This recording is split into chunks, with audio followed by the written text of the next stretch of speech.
कृष्ण जन्मोत्सव की तरह ही लोगों के मन में शंका है कि राधाष्टमी का व्रत 22 को करें या 23 को करें, किस दिन राधाष्टमी का व्रत मनाएं।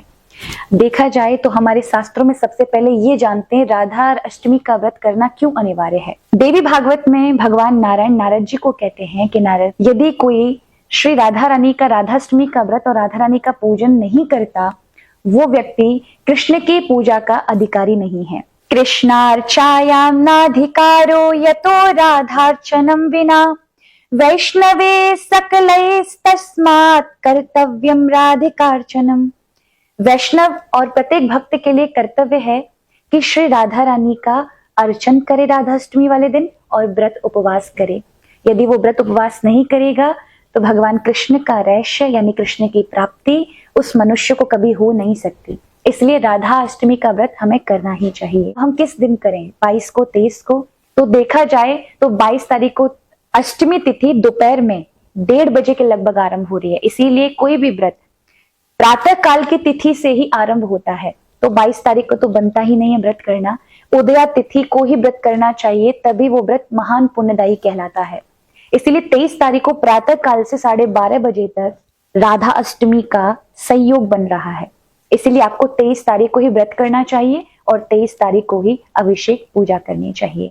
राधा अष्टमी का व्रत हमें कैसे करना चाहिए उसके विषय में आता है कि श्री किशोरी जी का अवतार दिन के मध्याह्न समय यानी दोपहर के 12 बजे के लगभग हुआ है। प्राचीन पुराणों में तो मध्याह्न का ही समय है, प्राय कुछ पुराणों में ब्रह्म मुहूर्त प्रातः काल का समय आता है, किंतु मध्याह्न काल ही अत्यधिक प्रचलित है।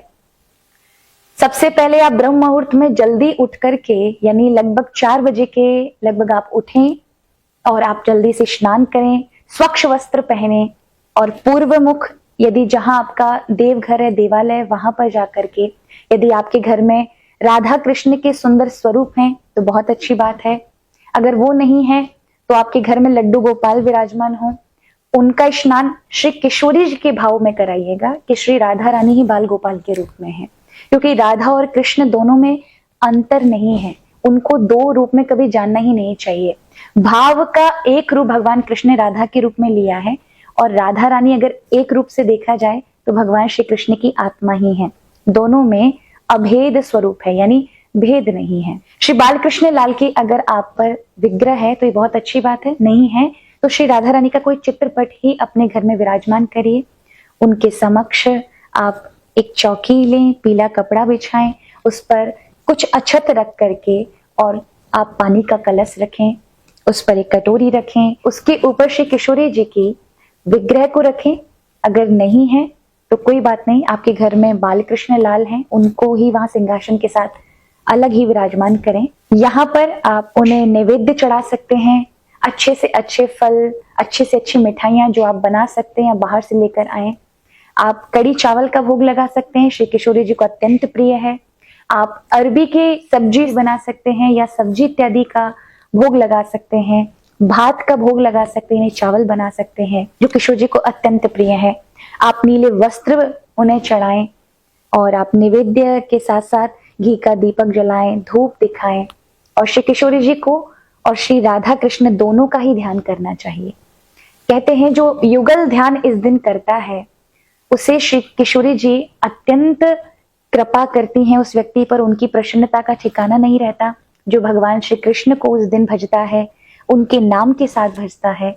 इसीलिए यदि आप राधा कृपा कटाक्ष स्तोत्रम का राधा अष्टमी वाले दिन पाठ करते हैं तो श्री किशोरी जी की विशेष कृपा आप पर होती है। तो आप राधा कृपा कटाक्ष स्तोत्रम करें, कृष्ण कृपा कटाक्ष स्तोत्रम करें। यदि ये आप पर नहीं है तो फिर आप राधे कृष्ण नमः, राधे कृष्ण नमः। वैसे तो शास्त्रों में श्री राधाय स्वाहा ये षडाक्षर मंत्र का हमें विधान बताया है, पर क्योंकि इसका ज्ञान ना होने के कारण हम किसी भी मंत्र को नहीं कर सकते। तो आप राधा कृष्ण नमः, राधे कृष्ण कृष्ण कृष्ण राधे राधे, राधे श्याम श्याम श्याम राधे राधे। पद्म पुराण के अंदर ये महामंत्र भगवान महादेव ने दिया है, इसलिए आप इसका जाप कर सकते हैं।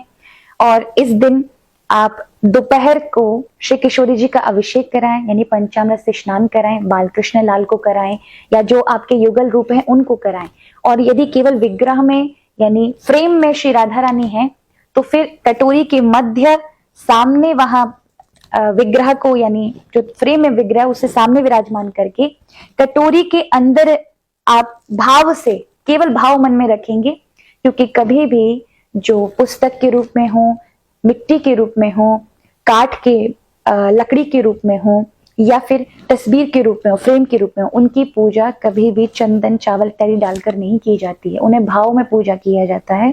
तो आप कटोरी के मध्य जल अर्चन करें, उन्हें अर्घ्य स्थापन करें, उन्हें गंध लगाएं, यानी आप चंदन लगा सकते हैं, आप अक्षत समर्पित कर सकते हैं, फिर वस्त्र पहना सकते हैं। इस प्रकार किशोरी जी का पूजन करें, नैवेद्य अर्पित करें और उसके बाद आरती उतारें और फिर महाप्रसाद दोपहर के यानी 12 बजे के बाद अभिषेक कर लें। उसके बाद फिर वितरण करना चाहिए किशोरी जी का। कीर्तन करें, कथा श्रवण करें और हो सके तो पूरे 24 घंटे व्रत रहना चाहिए। और यदि नहीं रह पाते किसी कारणवश तो आप मध्याह्न समय पूजन करने के उपरांत अभिषेक करने के बाद आप पा सकते हैं।